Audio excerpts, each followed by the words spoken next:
The way that it was rigged made it really hard to skate. It was swinging a little bit. Like I skate, and this was hard to skate, especially with the parachute and at altitude paired with just the elevation. It was really difficult. And you've skated for so long. You were in the X Games when you were 16? 16. And it's all I did. I lived and breathed that. I remember I was actually in Mexico in 1999, I think it was the year, and I was just switching through the channels, and I somehow landed on the X Games as Tony Hawk was dropping in for the first 900 ever. And I watched it and it just resonated with me. I was like, I want to do this. When I started skating, there was just no looking back. I want to be sponsored so bad. You lived my dream as a kid. I mean, it came with a big price. I have a body of a 50-year-old. I remember I had this crazy epiphany one day. I'll never forget it. I was sitting there thinking about what I wanted to do. I felt like I had just overlooked what was right in front of me the whole time. And at that point, I realized I'm kind of doing what I already want to do. I just need to figure out how to monetize it. I've never really compromised what I wanted to put out for what was working at the time.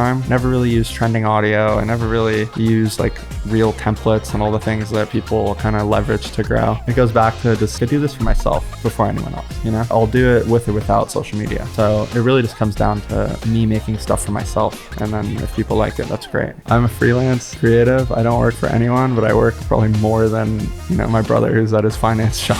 It's like they say, what, you give up the 9 to 5 to work 24/7. No joke. Yeah.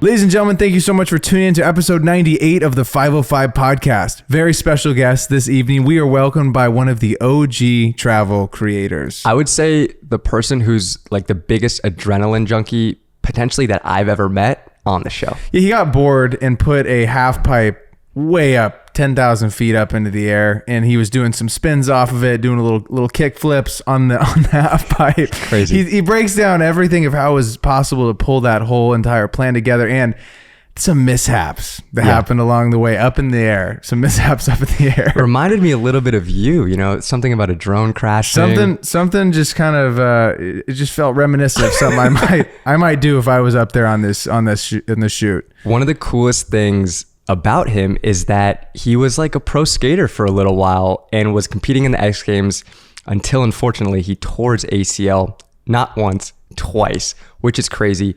But he was saying how he was in this limbo period where, he thought he was going to be a pro skater for the rest of his life. He didn't know anything else besides that. And then he's kind of in this, not knowing what he wants to do with his life. And I related that on a smaller level to, I played baseball my whole life. I wanted to try to play in college and potentially go pro. Obviously, like that was not ever going to be in the cards for me. But but I remember dealing with a little bit of an identity crisis of like, I've spent so much time like playing baseball and it's kind of all I knew. And then there was a time period where I was like, I don't really know who I am, what my identity is. And then I found the camera, so I could relate to him on that level. Yeah, and I feel like he really found his passion that was staring at him this entire time. Yeah. He talked about when he was in that limbo period, how he's like, he was super hard on himself. I got to figure out what I'm going to do with my life. I got to figure out, what my next move is going to be. And he's like, dude, I feel like I'm doing it right now. I just need to keep doing it consistently, and everything else is kind of going to fall into place. It's funny though to look back on that time period when he was making YouTube videos like very heavily. Like he still makes a lot of YouTube videos, but I remember when I was starting out, I didn't even know it was Brendon. I had no idea. It all clicked for me on the pod when he's talking about these people that he was working with. I'm like, that was you filming these videos? So it's a very interesting conversation, and I feel like I'm in a limbo period right now, dude, with my fucking hand. I can't use my hand. Your right hand is twice the size of your left. It's great, and you would think that I just got in a great fight, and I wish there was an awesome story to this. See the other guy. Yeah, you should see the other guy. It's literally from editing, and so if you guys are editors or you might make videos behind your laptop, man, I'm telling you, use a mouse for me. Just think of my hand right now. I typically use a mouse, but I have been switching for about the last month. I've been using my laptop, casually. Maybe I'm editing on the couch one day, or at night I'm, using my laptop. And my hand the other night just swelled up. It's been tender, and I woke up and it was just massive, and the tendons are very inflamed. you know, it doesn't look great right now, but it looks a lot better than that photo that you sent us. It literally looked like you had a softball in your hand. Totally. And it's gotten not as red and not as tender. Like today I feel a lot better than I did a week ago. That's good. So hopefully, you know, you have a chance to really catch up to me in the gym this week. You're going to have a small chance. Listen, I could tie this hand behind my back for a year. No, but hopefully this figures itself out. I'm a little scared. I think that if you're scared because I'm about to close the gap, I'm because Brendon is getting a lot smaller day by day. His hand's broken. I figured this is the perfect time to maybe do 2 a days in the gym, capitalize. You know, opponent's weak and down, and I think this is my time to shine. Where you hit them right in the stomach, right when they're on the ground on their knees. I can't wait though. I don't want to hold you guys too long, ladies and gentlemen. Let's get it to 98. Brendon, give me the one-handed crack. All right. I got high hopes for you. Oh, okay. Give me a little spin. Oh, right to the sip. Right to the sip. Crunched it. Give me you crunched it. Okay, so unfortunately, you started it right here on the table. Oh, did I? You did. It's a big habit thing for people. So like that would be, you want to spin it without any dents. This one was pretty high. That was probably like in the 8s. That's an NA, unfortunately. But I'm really happy you're here. And it's your first pod. I'm not good at them either. Watch like. Oh yeah. So the dents can't be above a 5. It's like we got a whole rubric. Yeah. That was one of the worst ones I've ever seen. That one wasn't bad. You just started on the table. If you didn't do it on the table, we would have been in the 8s. But it's all good. Brayden also pads his stats a little bit because he's the one who came up with this whole silly game, and it's all good. Cheers, fellas. Welcome to your first pod. Cheers, man. First pod. Yep. So when you're not podcasting, you're jumping out of planes off of half pipes. That was in Brazil. It was. Yeah. Okay, where did the idea for putting the half pipe up in 1,000 feet up in the air come to you from? Honestly, a long time ago. So I grew up skating. Okay, it's kind of been like my primary sport my whole life. And then I started skydiving maybe 8 years ago. After I kind of had to let go of my dreams of being a pro skater, I started exploring just other sports to get into, and it kind of just opened up this whole new world of fun projects and things you can do. And a big dream of mine, like at that time we were doing a lot of balloon jumps, and I mean they're always fun, but after a while you're like, okay, what can we do next? What can we think of that's like this makes it a little bit more fun? And one day I was sitting there and I was like, how do I combine skating and skydiving, two of my favorite things? And it just occurred to me to like lift a half pipe. And at that time, initially I wanted to do it from a Chinook helicopter just because I was like, if I'm going to go big, I might as well go as big as I can go. Well, what would be the difference with the helicopter? Like, it's just the Chinook, like the military ones with the two. Oh, yes. Okay. So those, like when you just see those flying, they just have like such a wow factor to them. And I figured if I'm going to go big with this, I might as well go as big as I can. But they're really hard to get funding for. They're really expensive. So we settled with the hot air balloon. We settled with the hot air balloon. Was it 2 hot air balloons or just one? No, it's just one. Just one up there. Okay. Do you have to call the Brazilian government?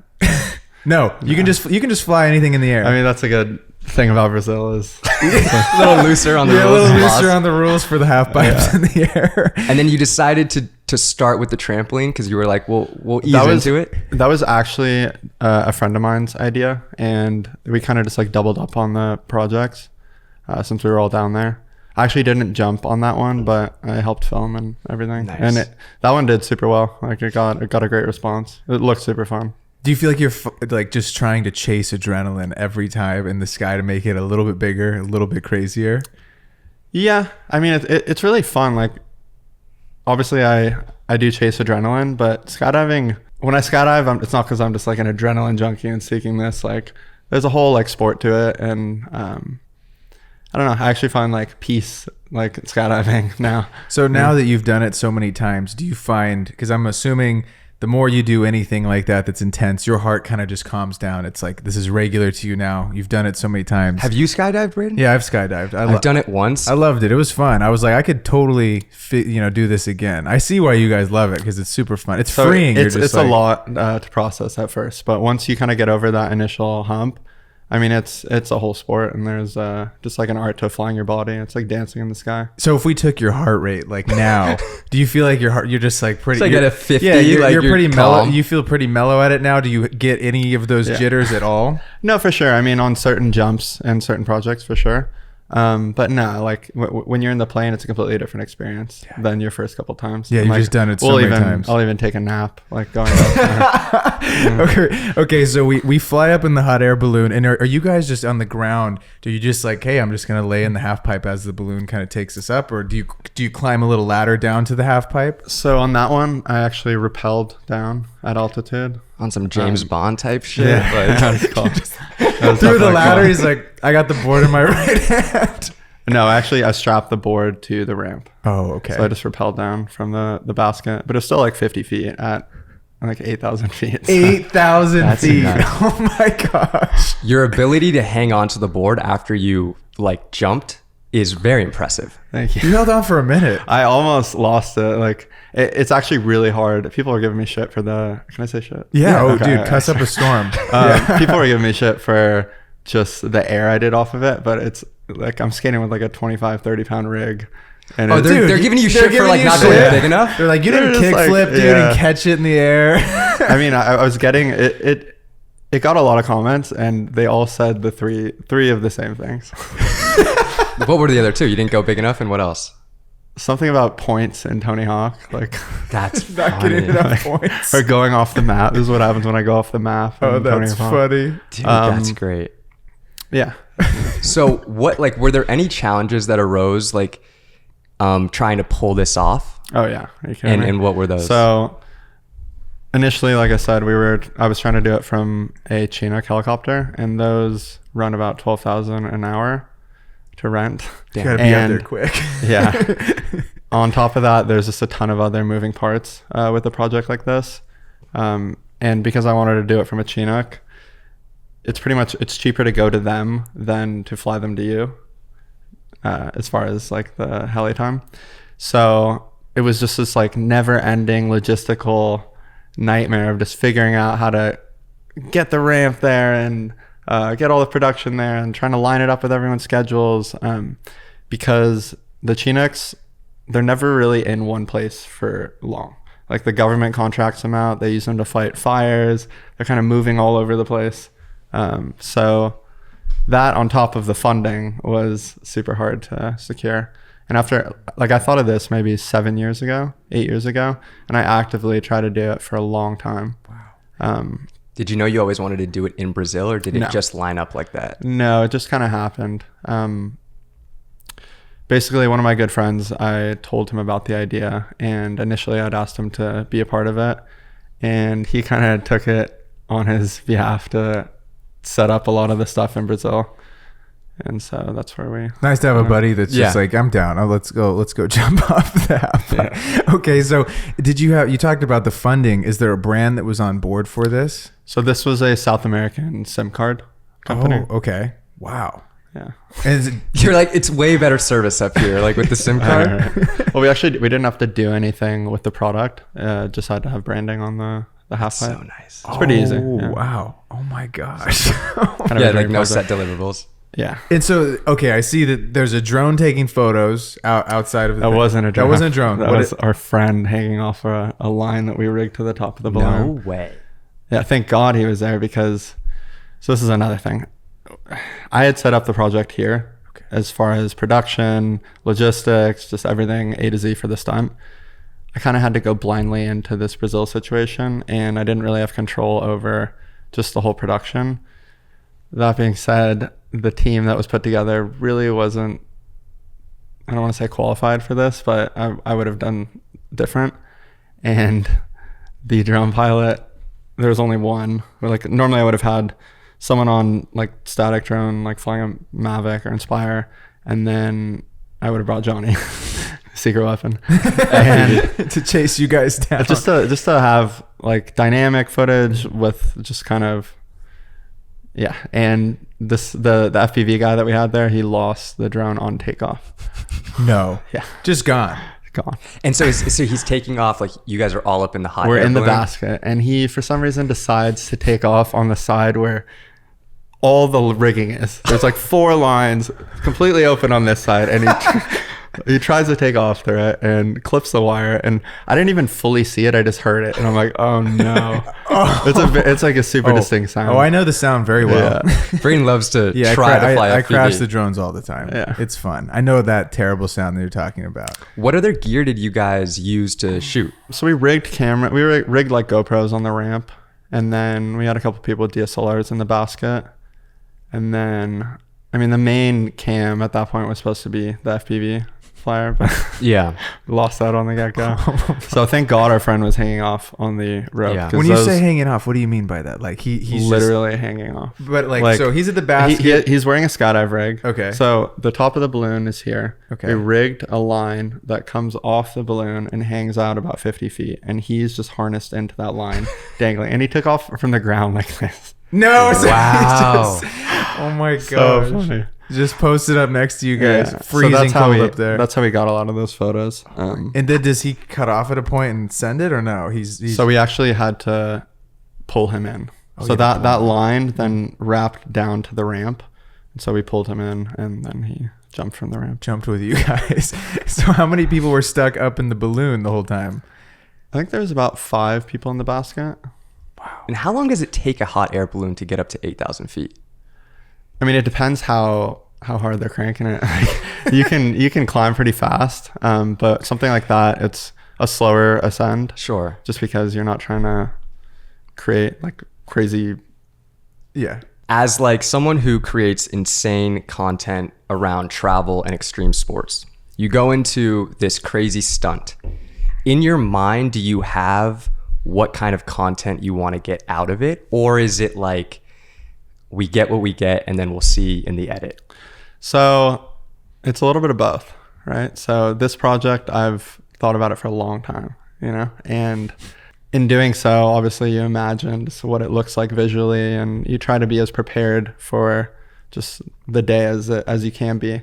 But with a stunt like this, especially balloons, there's so many variables you just can't account for, where the balloon's taking off, because it depends on the wind. It completely changes locations. Then shots you'd imagined in one place might not line up for this. And especially like going to a place like Brazil, I really had no idea what this area was like, and just kind of what the setting was, So I tried to be as prepared as I could be as far as just coming up with a shot list and thinking about what the key shots were. I missed a lot of them. And Gotta run it back. Shout out the drone. And then just when it comes down to it, just, being as prepared as we can and just making the best decisions that we can. Yeah. Yeah. Since the stunt, have brands been reaching out to you like, hey, I want you to put another half pipe up with our brand on the thing? No, it's actually the contrary. So because it really wasn't what I wanted from at a production level, I've been trying to get funding to do it again. So if any brands want to get involved with a cool project, let me know. I feel like GoPro must have seen it. I would feel like they would reach out and be like, this is epic. Like, let's do that. GoPro I would do it with. Yeah. So people were always like, why didn't you go to Red Bull? And I could have taken this to Red Bull 7 years ago, before they even did their BMX stunt. And I didn't really want to, just because everyone would expect it from them. And I kind of wanted I wanted to do it on our own and I imagine like Red Bull's marketing team, like, what? Like, how are these kids doing this? And what do we pay you guys for? And I didn't really want that to take away from the project. Totally. You just see Red Bull logo and you're like, oh, Red Bull again, Is there another Respect to Red Bull. Yeah. Is there another crazy stunt that is in the works, or that you've had a plan to pull off in the future? I mean, I'm always trying to conceptualize new ideas, and like I have a couple loose ones, but something I've learned is I like to stay focused on certain tasks at hand and just get them done right. And so while I could be thinking about other projects, I really just want to do this one right now, and then I'll move on to the next one. Because you don't clear up the headspace. Because you don't feel like you did it as well as you could have. Yeah, I didn't get the satisfaction from Gotcha. it. Well, so I was gonna ask, like, you jump, okay, you take off on the half pipe. Couple things. One, was it just that single jump that you did, or were you skating on the ramp for a little bit? Oh no, we were skating on the ramp. But that was another thing, is the way that it was rigged made it really hard to skate. And so it was swinging a little bit. And so, I mean, not a lot, but enough that like I skate, you know, and this was hard to skate, especially with the parachute. And I did a couple days training on the ramp before, just skating on the ground with my parachute. And I had all my tricks that I wanted to get.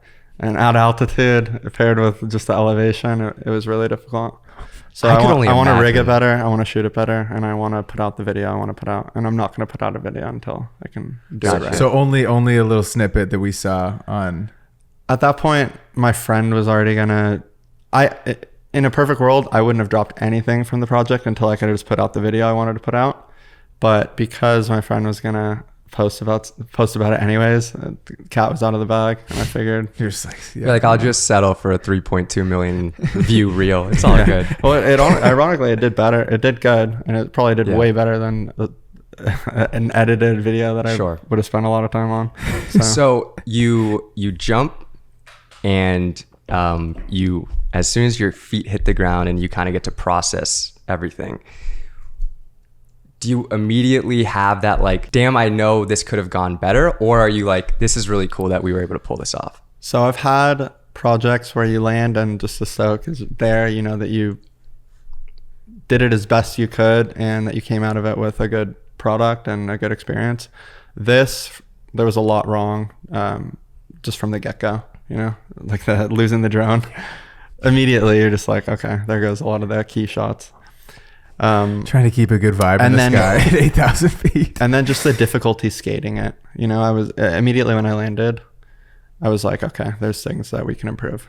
Mm-hmm. And I didn't get the satisfaction that I should have after doing something I've dreamt of doing for 7 years. You know? Yeah. And you've skated for so long. You were in the X Games when you were 16? 16. 16. Yeah. Wow. So that's crazy. When did you start skating? Super young? When I was about 8 or 9. Yeah. Wow. Okay. And it's all I did. I lived and breathed that. Okay. Were you going to like Woodward and stuff like that? Okay.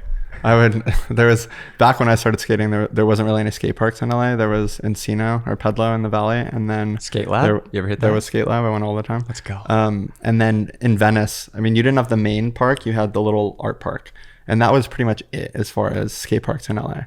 But I would spend every week of summer at Pedlo Skate Park. If I wasn't at Woodward, then I would do summer camp at Pedlo. Wow. I hit Woodward 1 week, or like 1 week of the summer when I was in, I think, like high school. I always wanted to go. My mom was like, "Yeah, I don't know. Is this real? Is this real?" I'm like, "Yes, Mom. It's like extreme sports are like a thing." It was incredible. I wish I could go back. Have you done the snowboarding Woodward? No. So I think that's what state is that in? I'm not sure. I just know they do a snowboarding one. Is that Woodward? I think it's another camp. Windles. I think it's Windles. Maybe I'm wrong. Maybe Woodward does it too. I thought Woodward had a snow one, but and so were you in your head trying to go X Games or bus type thing when you were younger, or did it just slowly start to happen? Like you get sponsored for skating, you're like, oh, I could maybe make a career out of skateboarding. I mean, from the second I started I remember I was actually in Mexico in 1999, I think it was the year, and I was just switching through the channels, and I somehow landed on the X Games as Tony Hawk was dropping in for the first 900 ever. Wow. And I watched it, and it resonated with me. I was like, I want to do this. And so I went home, bought a skateboard, and like my whole life I've been super purpose driven, and when I started skating there was just no looking back. So but it wasn't like I want to go to the X Games and be the best. I just thought it was so cool, and growing up the culture was really fun just to I think get involved with. Every kid in our little area. You're how old are you? 31. Yeah, right there, like right in that pocket. We all skated when we were younger. It was like the most fun thing ever. I wanted to be sponsored, so I remember my aunt making the tape on a crappy little point and shoot camera. I was like, we gotta go outside. I gotta hold up the sign. Brendon H12, like doing kick. I'm like, let me show you my tricks. Flat ground, like flat ground skateboarder. I wanted to be sponsored so bad. You lived my dream as a kid. I mean, it came with a big price. Yeah. I bought it. I have a body of a 50-year-old, maybe. Really? Do you feel like now your joints are just aching? That's why you're always you're doing flying things. So that's skydiving either is really easy on the body or ends your body. But yeah, I mean, it's definitely not as bad as it could have been, but by the time I was 18, I had so many injuries that are just the human body should not have to endure. and I still pay the price for those. Like I haven't had an ACL for like 10 years. You don't need those. It's all good. Those are old school, dude. We don't do those anymore. Is the 900 by Tony Hawk what you want to do up with the half pipe?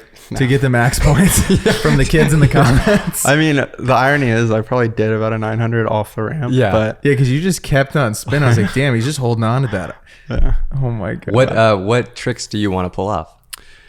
I mean, so normally I grew up skating street, but now just because my knees are pretty bad, I mainly skate transition. And so I do a lot of just coping grinds and just like reverts and stuff on the lip that is really fun. Mm-hmm. And I had all the tricks on the ground, so I thought it was what I was going to be doing at altitude. But yeah, a little different when you're 8,000 feet in the air. So you had an injury though, a big injury that ended the whole skating career. Was that you were 18 when that happened? I was 18, filming for a video part on I forget the platform that it was for, but I was out at this rail in Glendale, and I was doing a trick that I had learned not too long before, but never really taken it to the streets. And I was skating a really steep rail, and just one of the attempts, it was like a switch big spin board slide down this handrail, and a switch what? Switch big spin board slide. Fuck. Don't worry. Yeah. And I got into it with my weight a little far back, and because the rail was so steep, my board just shot out, and I landed like this, and my knee just buckled to the ground. That way I left, and I kind of went over it to the right, and it was just such a traumatic injury. I'll never forget it. Oh my God. And it took forever to recover from that. I got surgery, spent about a year in recovery, started skating again, still wanted to pursue the dream, and then I tore it again. Oh no. And at that point I was like, all right, so the dream is changing now. Still want to skate, but that's when I started just figuring out what I wanted to do with my life. Were you the guy that was filming also while skating, or the filming came way later? So, I mean, we started filming, like I think the first YouTube video I uploaded was like the same year it was created, or the year after. And the way it works is you kind of have your group of friends, and then one kid has a camera, and he's the filmer. And so we were all just kind of working on our parts and just constantly out in the streets filming stuff. And then at points we would start filming each other. And that's where I really started to get involved with just like creating, and obviously it's in a way different form then, but it kind of planted the seed. Totally. For what we do today. Yeah. Wow. Yeah. So when I was my whole life I grew up playing baseball. I did skate as well just for fun, but I was not, I could kickflip and that's about it. And baseball was like my whole life. There came a point where I like fell out of love with playing the game, but because I had been playing for so long and wanted to, potentially go to college, and, before I knew that I was only going to be like 5'9", potentially go pro. But my whole identity was wrapped up in playing baseball. And then there came a point where like I just didn't want to play anymore, and I fell out of love with the game.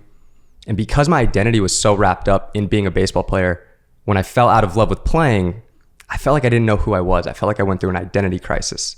Did you go through something similar when you realized that, okay, I've torn my ACL twice and becoming a pro skater is like no longer in the cards for me? For sure. Like I said, my whole life I've been super purpose driven. And up until that point, from 9 to 18, I lived and breathed skating. It's all I did. Didn't really party, didn't go out on the weekends. I skated at night, didn't really chase girls. And so once I was forced to kind of reconsider and take a step back from everything, I was just in like a limbo period almost. And I was really hard on myself during this period too, just because, like I said, like my whole life, I really knew what I wanted to do. I knew what I wanted to get good at. I had something to focus all my energy into. And then during this period, I just had to redirect all that. And I started trying all these different things. Like I started a tech company. I was working nightlife. I was also started going to college at the same time, started partying, just doing all the normal stuff. But it wasn't really fulfilling for me. And I spent years kind of in this limbo period. And this was like before social media was even a thing, probably 2011, 2012. But I knew the things that I loved. You know, I love action sports. I love traveling. I love just having fun and good experiences. But at this day and age, you weren't really able to monetize that yet. Like there wasn't really personal brands. There was no influencers. So it wasn't really clear to me at that point. And I remember just being so hard on myself, trying to just force myself to figure out my next career action and what I was going to do with my life. And that kind of just coincided with the dawn of like social media and the travel space and influencers. And after a couple of years of this kind of limbo period, I remember I had this crazy epiphany one day. I'll never forget it. And I was sitting there thinking about what I wanted to do. And I felt like I had just overlooked what was right in front of me the whole time. And at that point, I realized I'm kind of doing what I already want to do. I just need to figure out how to monetize it. And that kind of got validated when, like I said, the whole social media era just started to boom, and suddenly people were getting brand deals and like making money traveling. And as soon as I had that epiphany, I kind of never looked back, and I'm still on that one. Wow. Yeah. Was there someone that you were able to talk to that kind of guided you along that process of like, okay,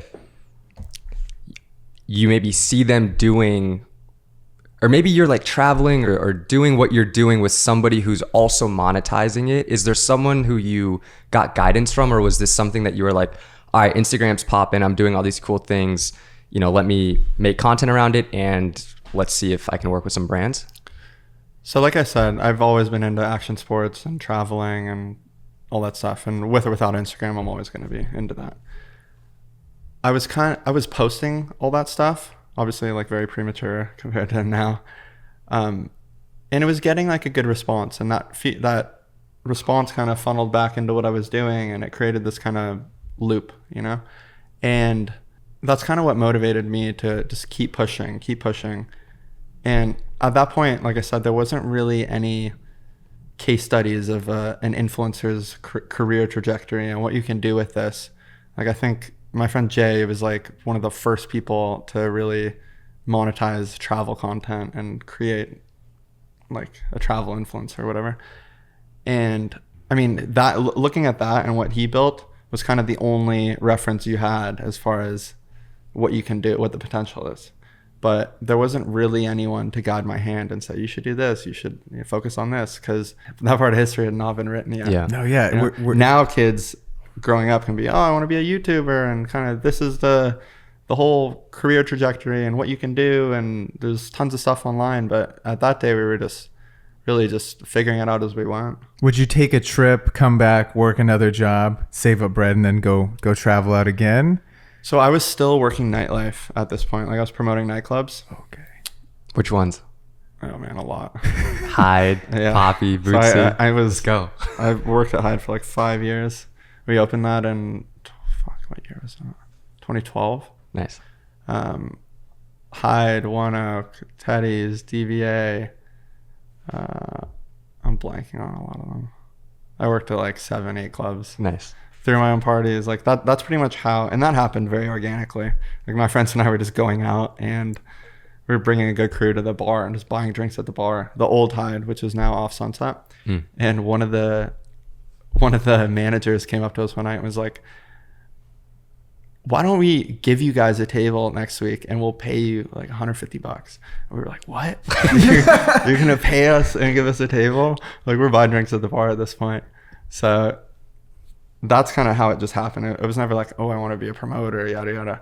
And at that point we were going out all the time, and it was just very organic. Like I grew up in LA, I have tons of different friend groups here. It wasn't like I ever really needed to try to get people out. It just kind of happened, especially at that age, you know? So that's honestly what I used to support myself during those years, and especially until I went full-time into my creative career. That I wouldn't have been able to do it without that, because I worked, a couple hours a day, 4 or 5 days a week at night, had my days free, made good money, and could invest into developing the skill sets I wanted. And then when the gap between kind of my freelance career and nightlife just got close enough, I just made the leap full-time.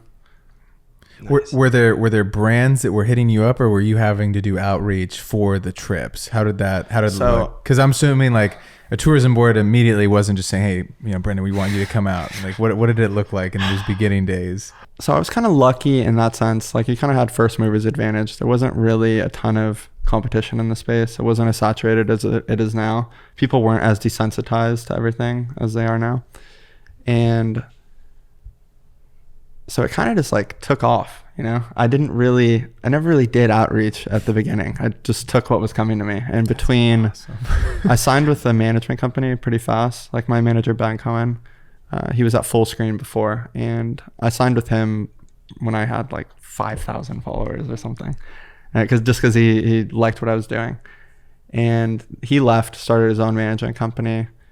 Between that, my network just from growing up in LA and just being proactive on social, those were kind of like my three main funnels for just bringing in work. And I never really had to do much outreach. Like my first year or two, I don't think I ever pitched a brand on something. I was just taking what was coming to me. That's great. And more so, I wasn't so focused on making money. I was more focused on just pushing what I was doing and developing as a creative. And, like I never went to school for anything. Like I went to school for business, I never knew how to edit photos or videos. And so I just wanted to just get good.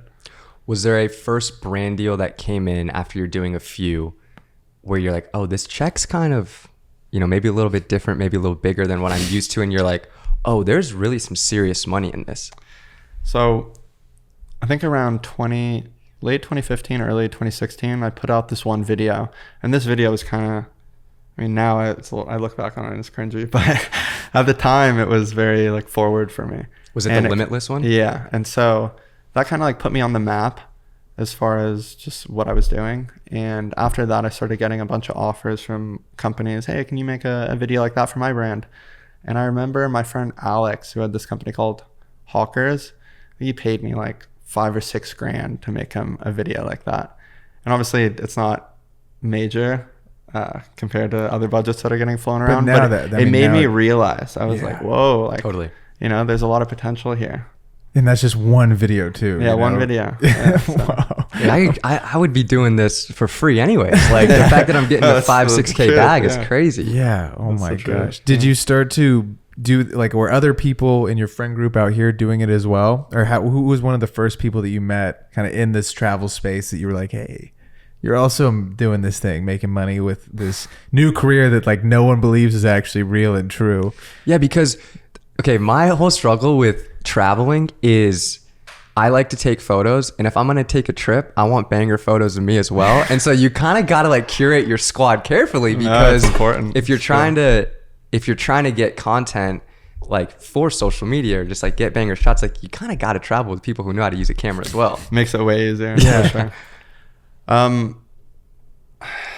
That day and age, my friend Jay was obviously, he helped me in a lot when I was first starting out. Did you meet Jay early on in your career? Met him in like 2015. Okay. I think so. Well, around the beginning, yeah. He was just exploding the scene. Yeah. Yeah. So, he helped me out. He took me on some of my first jobs and just gave me a lot of opportunities. And then I would say my friend Adam, like we had this YouTube channel back in the day. It was called Join the Wolves. Oh, Adam Horowitz? Yeah, Adam Horowitz. So Okay. him, Tyler, this kid Cameron, Brandon Amato, those are kind of like, You're in the very beginning of travel days, man. That's so it was great. It's so good wild. times. Those are good times. Oh my Dude, I God. remember watching, was it what was it? Is it Escape with Wolves? Yeah, that was our channel. Yeah. Dude, I remember watching them and be like, dude, these guys are so fucking cool. Like just it's traveling I for a remember these living like videos. crazy. Yeah, I watched these videos too. Yeah, of you guys. That specific channel, I remember watching back in the day. Yeah, so it was very like ahead of its time in that sense. Like that was probably the first year that like travel content became a thing. It's exploding during Yeah. that time period. Blue ass water. It's Blue ass going water. crazy. And we were just having so much fun. Like that's, when I look back on it, like it was just an authentic time. Like we weren't really doing anything other than just living life and having a great time. And like filming and the videos kind of came second, It wasn't like we were doing all this to create videos. Like we were just trying to maximize the fun and have the best experiences that we could, and filming it. And, yeah. That's awesome. So there's a misconception, I feel like, around social media that people might think you need, millions of followers or even hundreds of thousands of followers to monetize and make a career out of this. I followed you a while ago, and I want to say you were around like 15 or 20K. You said that your manager signed you at the time with like 5,000 followers. Can you talk about being able to monetize a personal brand even if maybe you don't have like hundreds of thousands or millions of followers? For sure. I mean, I think it's something, as a creative, you're constantly juggling the creative side of what you're doing, but you got to remember, like, this is also a business, and I feel like people don't really find a balance between the two. And it definitely helps. Like, I was able to find a management company early on that really helps streamline a lot of the back end logistics of what it takes to run this as a business, all the contracts, negotiations, usage rights, and stuff I don't really want to be focusing my time on. That paired with just being able to like create funnels for work to come in. Like I said, I had the management company. I had a great network growing up here in LA. And then I was just really active on social media and was kind of there on the forefront of this whole wave. And just having those 3 channels really just funneled a lot of work for me. You don't really need a ton of followers, especially nowadays. Like, there's the whole micro creator economy, and UGC industry is huge, and there's tons of opportunities.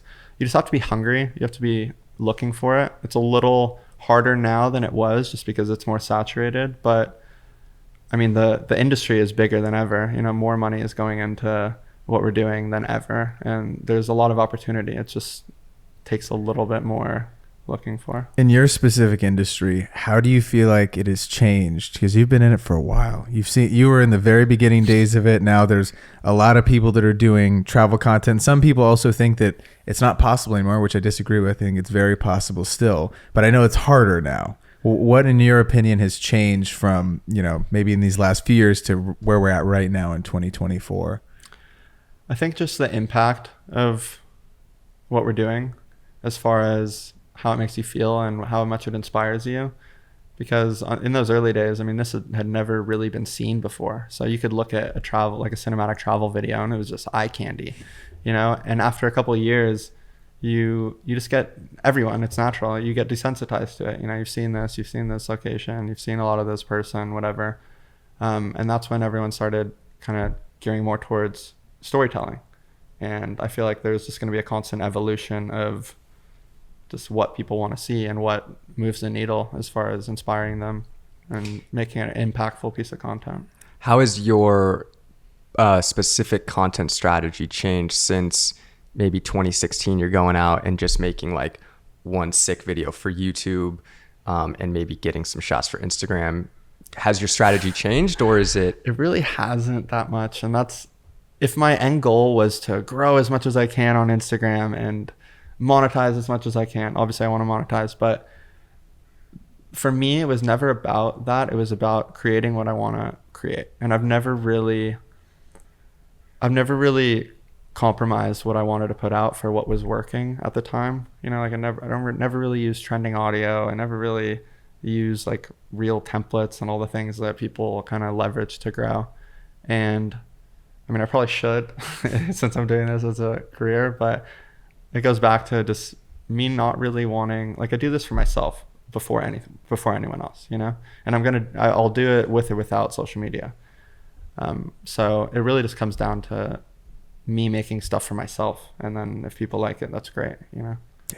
Yeah. And then I feel like you get to stay true to that content that you're making. Yeah, no, for sure. Yeah, like so I stay predominantly in the 3 verticals that are kind of like my pillars of life: action sports, travel, lifestyle. I mean, yeah, you turn things that you enjoy, which I feel like is everyone's dream, man. There was a stat that I saw the other day that it was like 68% of Americans don't like their job, which is a really high stat, very scary to think about. And you managed to make all 3 of the most fun things that you enjoy your job.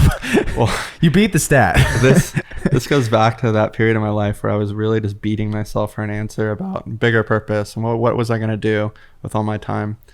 And that's when I was looking, like, that's when I said I felt like I was just looking past what was right in front of me. You know, I was like, oh, exploring tech jobs, exploring all these potential business opportunities, real estate, like whatever I thought was going to make me the most money or whatever. But it wasn't really true to like who I am and what I love to do as a person. And that's when I had that epiphany moment. I was like, this has kind of been in front of me the whole time. I felt like I've overlooked it. And these are things that I love and that make me me. And that's like some of the best advice I've ever gotten is just, you know, follow what you love.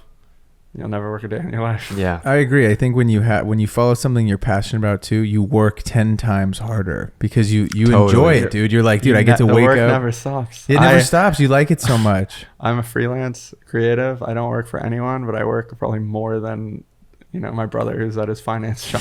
It's like they say, what, you give up the 9 to 5 to work fucking 24/7. No joke. Yeah. That's no joke. So the content you make online, I feel like you paint a picture of having this insanely incredible lifestyle and it looks amazing all the time. Is there something people may not know about you just by scrolling on your Instagram page? I work a lot. People don't see how much I actually like sit behind a computer, especially now with the companies I'm building. But that's just kind of how my feed is. Like I kind of just I post work that I'm excited to share. You know, I don't really post the day to day. I don't really like filming everything. My profile probably lacks like a personal kind of persona, which is something I probably should improve, but it's not like I'm trying to go out there and just post the most banger stuff on Instagram.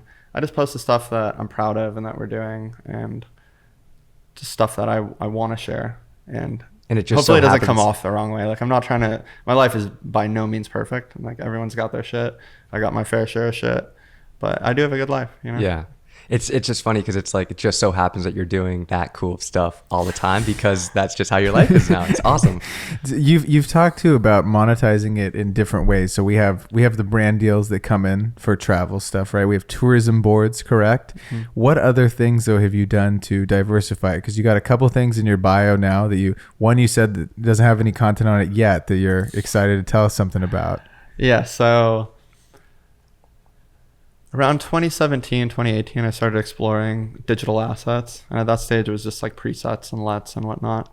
And it always interested me as just a product offering just because of, I mean, it's like a dream product, right? You have no cost, barely any cost of goods sold. You don't deal with any of the real world logistical issues like inventory and lead time and stuff like that. And so it's kind of just like this infinitely scalable product with behind the power of the internet that you can, I mean, if you do it right with the power of the internet, and it's a huge opportunity.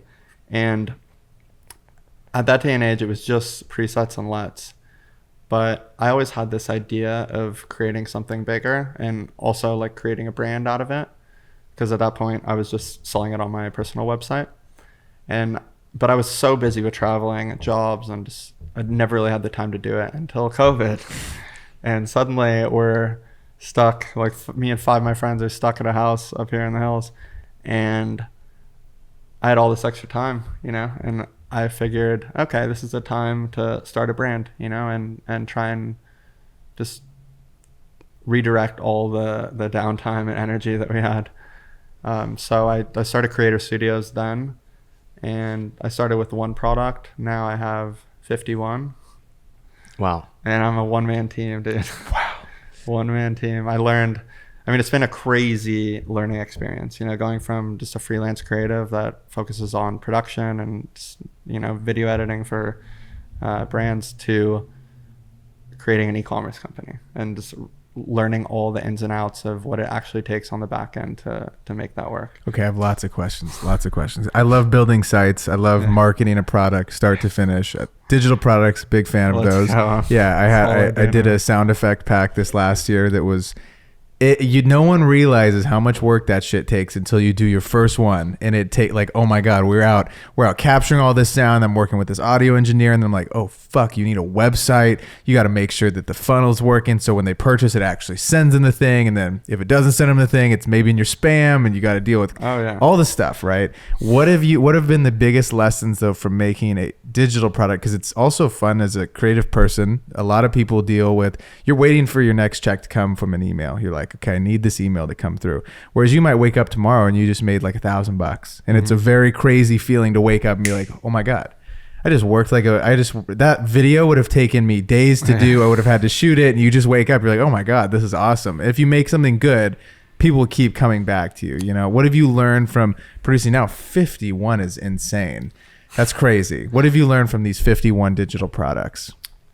I've learned that, I mean, it's an incredible opportunity to kind of take the power into your own hands to generate revenue, especially as a freelance creative. Like you said, you're very tied to a third party and a brand, and sometimes you don't have work coming in, sometimes payments are late. And I've learned that for this next chapter of my life, I want to focus on reclaiming that power and just scaling it in my own hands. And that's why I have the marketplace. Yeah. I've also learned how difficult it is to, get started in e-commerce and to do it successfully, and to not like cut corners. I'm not talking about like drop shipping and the crappy landing pages. I'm talking like actually building a brand and building quality products and building a community and just everything that goes into that. Like I build out the products, I build out the back-end infrastructure on the site, I set up fulfillment, I package everything, I build out all the content, I build out the ads, pretty much everything. Wow. It's a lot. Email marketing. I've learned so much. Yeah, whole nine. You understand everything about making, selling, and keeping a product going. So is Create More Studios, does it have Creator Studios? Does it have a shipping thing that's here in LA? So it's all digital products. All digital. Okay. Yeah. Okay. So they can just buy it right there. Bang. And everything is owned by you? Everything is owned by me, yeah. Wow. So I've collaborated with a couple designers and stuff, and sourced some products from just people that I really kind of look up to and respect. But yeah, I mean, I've invested a lot of money. Oh my gosh. A lot. And so, especially now with the new company I'm doing. Where do you find the ads are mostly hanging out at? Is it Instagram? Is it TikTok? Is it Facebook? YouTube? So mainly Instagram, Facebook. That's what I was testing for a long time. But like I said, I'm a one-man show. And so I kind of go through periods. Okay, now I'm building products and focusing on just other aspects of the company to switching on to ads and marketing. Right now I've been in like super product focused, but it is time to switch to ads and marketing. And honestly, I should have a full team that does everything. I have media buyers that actually run the ad campaigns, but as far as content team and product development team, business development team, I do everything. Is that something that you want to do this year, is bring a few more people on, or do you like doing it yourself? I think it's been an incredible learning experience for me to do it myself. I feel like a lot of people start businesses and they don't actually know what goes into bringing all that they're doing and offering into fruition. And so being able to kind of manage this process from A to Z has helped me just understand the company that I've built in so many ways, as well as really just elevated me as a creative and entrepreneur, because I learned it all myself. It wasn't like I was just outsourcing, hiring, off-putting. And eventually, I want to let go of the reins and you can't be a one-man show forever, but up until this point, I think it's been a really liberating and educational experience. And how far into COVID did the idea strike? Oh man, like a month after. Like I'd already been playing around with it before, just because, like I said, like I launched like my first digital products in 2018, and once I got my first couple sales while I was just at home, I was like, holy crap, I'm making money doing nothing. This is great. And that kind of planted the seed for, okay, one day I should create more products, and it'd be cool to, at that point, like I said, like they were all hosted on my personal website, but I've always wanted to create a brand, and I felt like this was like a cool opportunity to create something that wasn't it might like branded as me, you know, and something that is hopefully one day bigger than just myself. Yeah. Totally. Yeah. What was the first trip you took after travel bans and the whole COVID thing happened? I mean, we were traveling during We snuck out of here. Mexico. Nice. We were going to Mexico. That's awesome. After that, You're like, I'm not gonna. You think I'm gonna stay in LA? when did travel like stop? I don't know. Travel- I mean, stopped March. Yeah, I was 2020. slammed. Like 2019, I was on a crazy run. Even beginning of 2020, I'd done like 3 or 4 trips before COVID hit, and then we were locked down for the summer.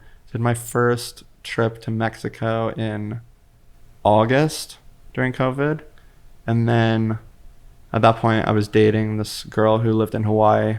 I went to Hawaii around November, stayed there for like 3 months. We're in Hawaii because I went to Kauai in I believe November of 2020. Oahu. Gotcha. Summer. That in 2021, I did like a 3-month tour, Europe, Thailand, Turkey. Epic. Do you always have brands that you have to work with on these trips, or are some of them you just get to go and have fun? No, for sure. I mean, for the most part, I've been really blessed. Like a lot of the traveling I've done has been sponsored by some sort of brand or trip or private group of people or whatever it is. Like I remember one year I probably went to like 20 countries and pay for a single flight. It's nice. That's crazy. But not always. Like I just went to Cape Town over Christmas, New Year's. I paid for that myself. Yeah. Mhm. I think that should be your next digital course: is how to go to 20 countries and not pay for a single flight. That's a good hook, right? Yeah, that is a great hook on the website. One of the coolest trips you've taken was the Saudi Arabia trip that you took in 2018. How the heck did that come about, and can you tell us more about it? You know, for sure. So that was kind of on the forefront of their whole progressive wave of trying to promote tourism and diversify away from oil. And I saw my friend Gabs go there, and just the stuff that he had put out as far like on a content level was just, it was different. You know, I hadn't really seen any landscape like that before.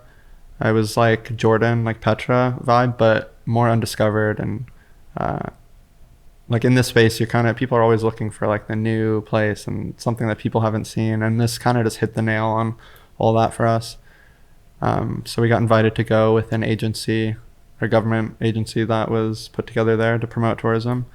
And then that's when, I mean, it was Jay, myself, and Johnny. I met Johnny on the plane on the way over there, and now we live together.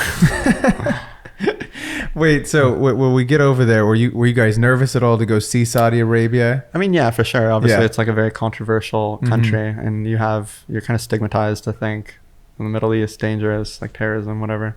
But I was really blown away when I went there.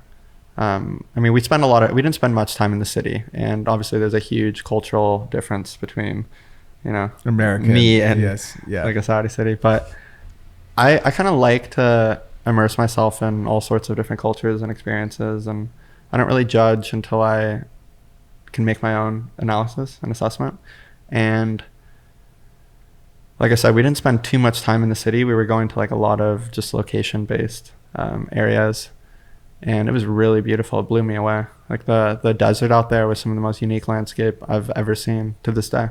Was something like that, are they saying, hey, you know, Brendon, you have to do this, this, and this? Or is it like, hey, we're giving you guys this trip, do what you guys want, do your thing, come out of it with one video and whatever else? No, I mean, obviously every trip, every arrangement is different. Some have deliverables on a contract, some are just completely loose.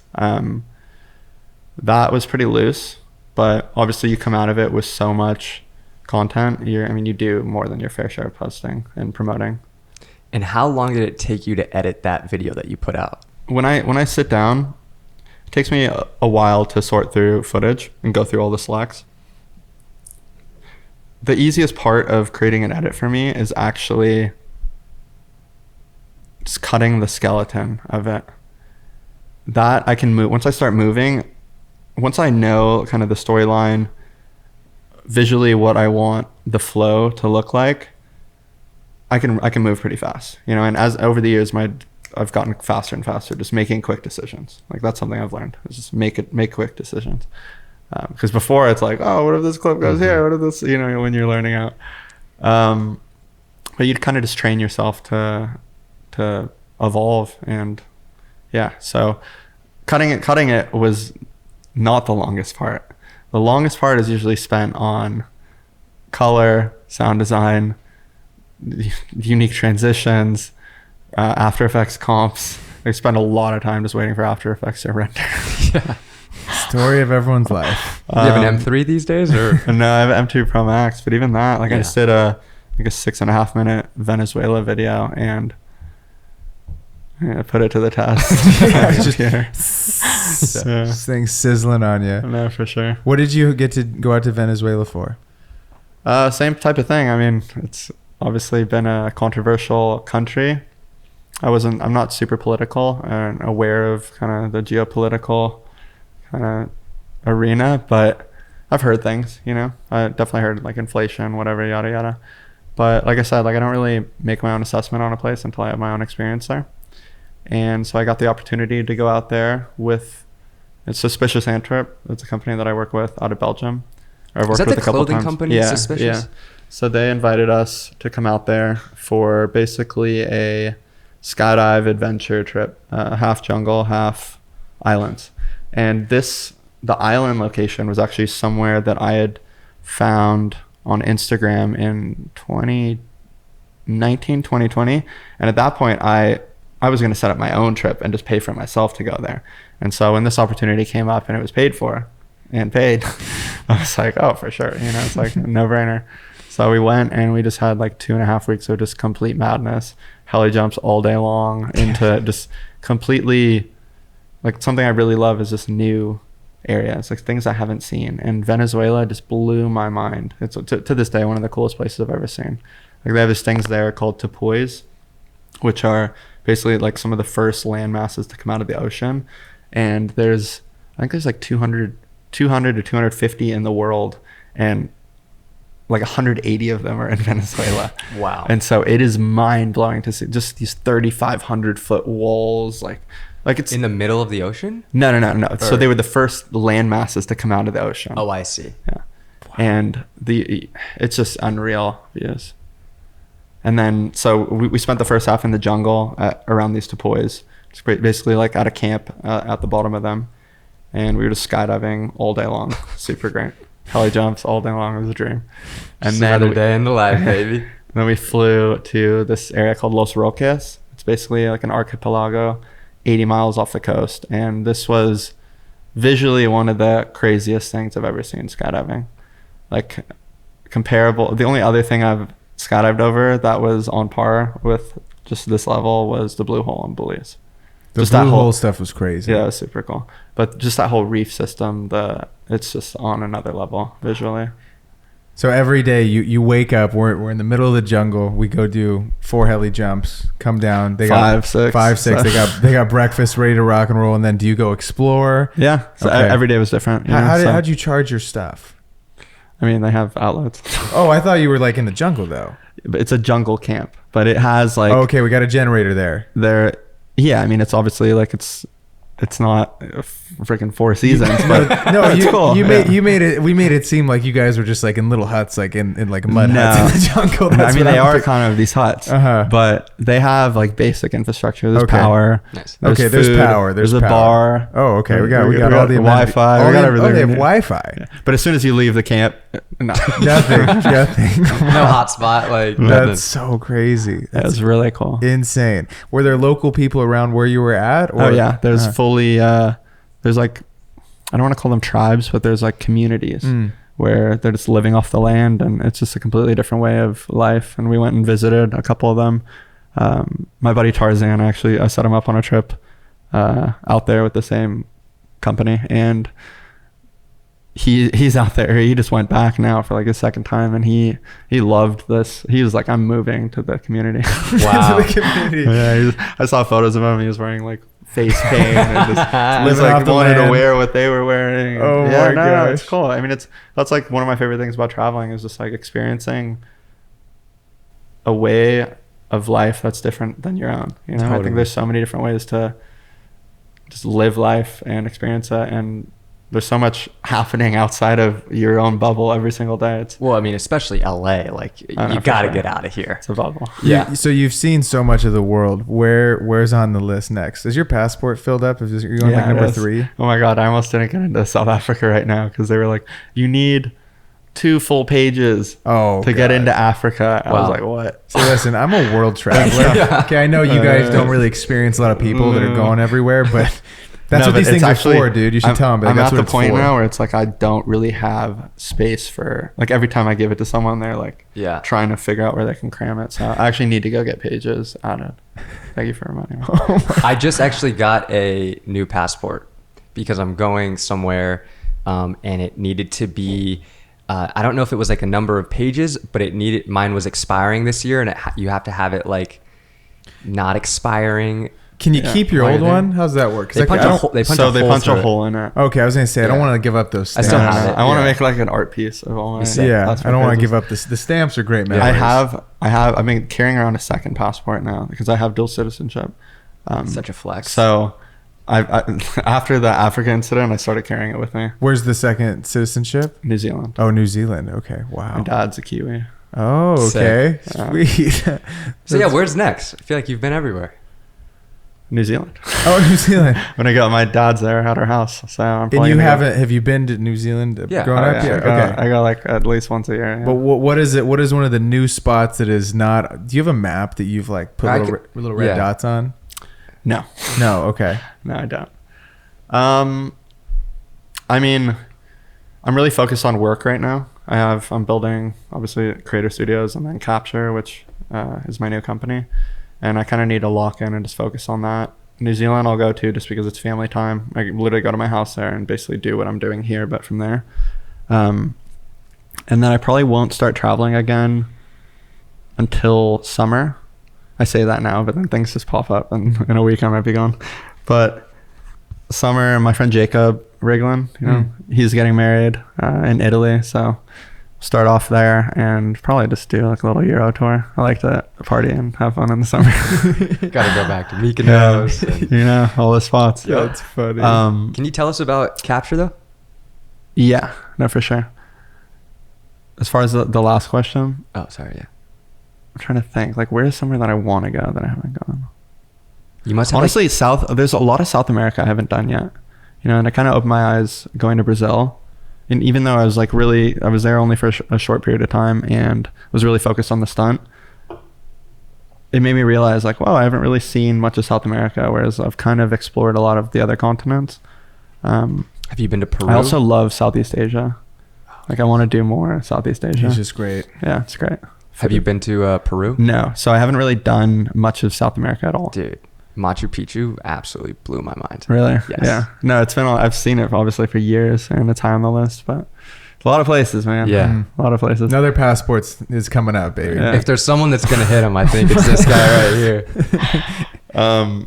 So Capture. Yeah. So I built Creator Studios first and foremost, I started building products for myself. I wasn't like, oh, I want to make money.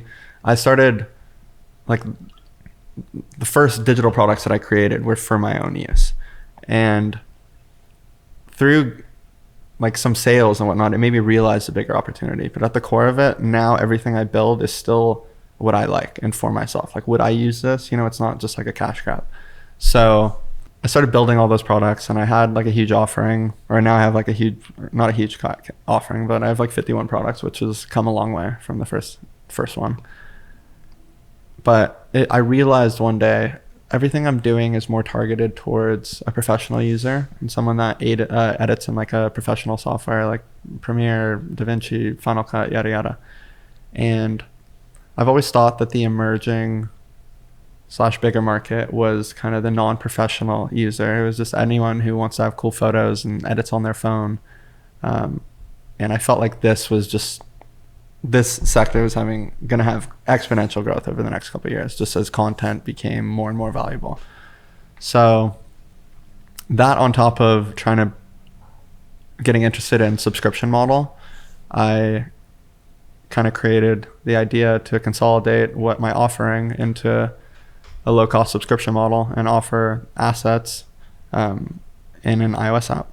And basically at that time I used like 5 or 6 different like mobile photo video editing apps for different things, you know, like Visco for filters, Unfold for frames, Retouch for, you know, like object remover. And it's like, it felt like I was just spread between all these platforms. And additionally, I felt like a lot of them kind of had their holes. And so this paired with like the desire to kind of break into this new market gave me the idea to, you know, create something that consolidates all of that into something with really good design. And so That's sweet. I also love just like building things, you know. So I had the idea earlier. I mean, I had the idea like 3 years ago. And then this year, about March, I decided I was really gonna just move forward with this. And so I started designing it in Figma. I've never designed an app before nor built one. I mean, I actually had an app when I was 18, but at that point we just raised money, pay a dev team. Like I wasn't really involved in the actual process of building it. So I spent about 6 months on FaceTime with my friend Michael, just designing the entire app. And you don't realize how much goes into, you know, designing something like an iOS app. Every page, every button. Font size, font weight, spacing, shapes of buttons, color scheme, but like what happens when you press this button? Oh, this page, like just the flow, like I learned a lot, you know. It took me about 6 months to get it dialed to a point where I was like, this is a beautiful app. And I feel like when an app runs smoothly, it's almost like good editing, where it's like you don't notice it, but you really notice it if it's not good and it doesn't run frictionless. smoothly. It's Yeah. just boom, boom, boom. UX, user experience. Yeah. Wow. So yeah, I mean, it kind of just depends like how they're built. You know, a lot of people there's a lot of ways you can cut corners on development, but I'm not doing that. That's great. I'm going to make sure whatever is put out is going to be something that I would use, you know. It's a great point you make though, because now thinking about how I use my mobile apps to edit, it's like, yeah, it's like Visco or Tezza for the filters, and then the Unfold, like there's so many different ones that offer different things. It's like, well, what if there was one that had everything? So that's kind of that's kind of the hole I saw. Obviously it's a pretty mature space as far as like everyone's done presets on mobile before, you know. I'm not reinventing the wheel here, but what I am doing is consolidating all these different kind of segments and bringing them together with great design. That's another big thing. And like I feel like a lot of apps now have just kind of lost focus of what they are and are trying to build like social experiences on top of the editing module and just all this other stuff. And yeah, like I said, like I kind of saw an opportunity for this. I've gone full force into it. I'm spending crazy hours just building it, you know. What is it I'm actually not. I'm not developing it, Okay. but I have a development team in the Ukraine. I'm on calls with them almost every day. Pricing, I still need to finalize it, but it won't be more than like $4.99, in the $4.99 to $7.99 range. Dude, I've been kind of playing around with those two numbers. Because something like this, it's not about like higher price point, it's about volume, you know. So that's under kinda, $10, man. I feel like in this economy, man, can't even get a meal for under $10. No, for Great sure. to get an iOS app for under $10. But people are weird about what they spend money on. You know, like they'll spend $9.99 on a beer they drink in, you know, a minute, 2 minutes. But then like Netflix, they're like, oh, I don't want to pay for Netflix. You know, it's like $12.99, $14.99 a month or whatever, you know. I guess subscription feels like a bigger thing, like a bigger commitment. I think it's the commitment that people don't like, Mm-hmm. you know. Like, damn, $5 every month. You gotta go find out how to cancel it in your settings. That's You also go through a trapdoor. Yeah. Like, oh my for gosh. sure. Why was Aperol Spritz the number one brand that you want to work with? I love Aperol Spritz. Simple as Especially, Just the love. especially in the summer. Like it's not something I drink all the time. Like my go-to drink is probably like a spicy margarita. Okay. With mezcal.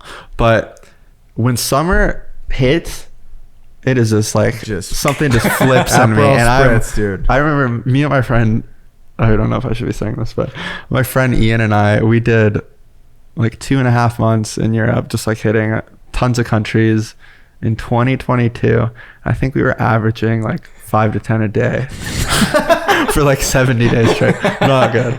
But that's kind of how I live, you know, like when I work, like I've been working, I maybe worked like 80 hours this week, 90 hours, not a single drink, you know? But when it's time for fun, Sandy Brandy comes out. Sandy Brandy. That's a good nickname. That's going to be our title. Sandy Brandy takes on Europe. Yeah. That's great. That is so funny. Okay. I want to talk also, hold on, sorry. I actually remember now. My friend Jack Morris, who used to be under the handle Do You Travel, I was in Greece at the same time as him, and I remember seeing that he got invited to some activation they did on a neighboring island, and it just looked like, I was like, oh, that's a dream, you know? It, like, there's so many brands I would like love to work with, you know? But this was a brand that I literally buy their product 10 times a day. You love them. I love them. You're bought in. No other brand I'm doing that with. So that's kind of why it's the dream, you know? Dude. And what it just symbolizes for me, it's like, I feel like you're putting it out there. Summer, fun. Like, I feel like this is the most passion you've talked about something. Please sponsor me. That's so funny. That's funny, dude. Yeah, they're an avid listener of the pod, so we'll get you sponsored. This year, you said you're locking in on business side of stuff and working on putting out capture. Is there something else as a creator that you're hoping to improve on this year? I mean, the biggest thing for me is just kind of reclaiming the power of not being tied to brands anymore to make money. And that's kind of like why I'm pursuing these businesses, you know, like I want to take that power back into my own hands. I'm tired of being a slave to brands, even though I love working for certain brands and whatnot. I've never been a fan of the whole agency model.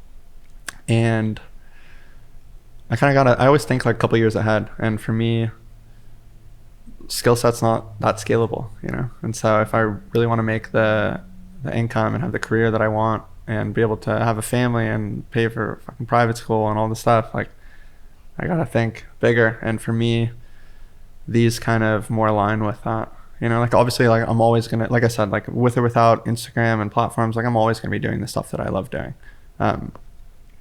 But I'd love to take the need to do those to make money away and just focus on the things I'm truly passionate about. Yeah, unless it's Aperol Spritz, of course. Unless it's Aperol Spritz kind of thing. No, like I'll always do the fun jobs. No, I know. But I did years of doing jobs that I'm just like, oh, what the fuck. That's. I mean, I'm excited to see what you make this year, though. What do you think is the best advice that you've ever received? The best advice: do what you love.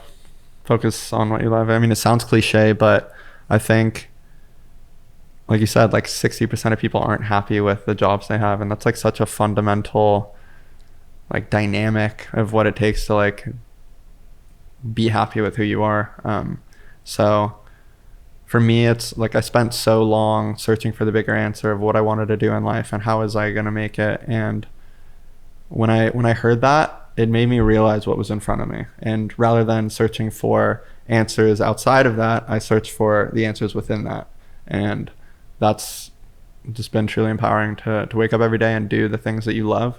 Like I don't really ever feel like I'm working, you know, but I work more than probably someone that's complaining about their 9 to 5. Yeah, but it's all aligned with who I am and what I love to do. So definitely. It's just extensions of myself, and totally. And it's fulfilling, you know. Mm-hmm.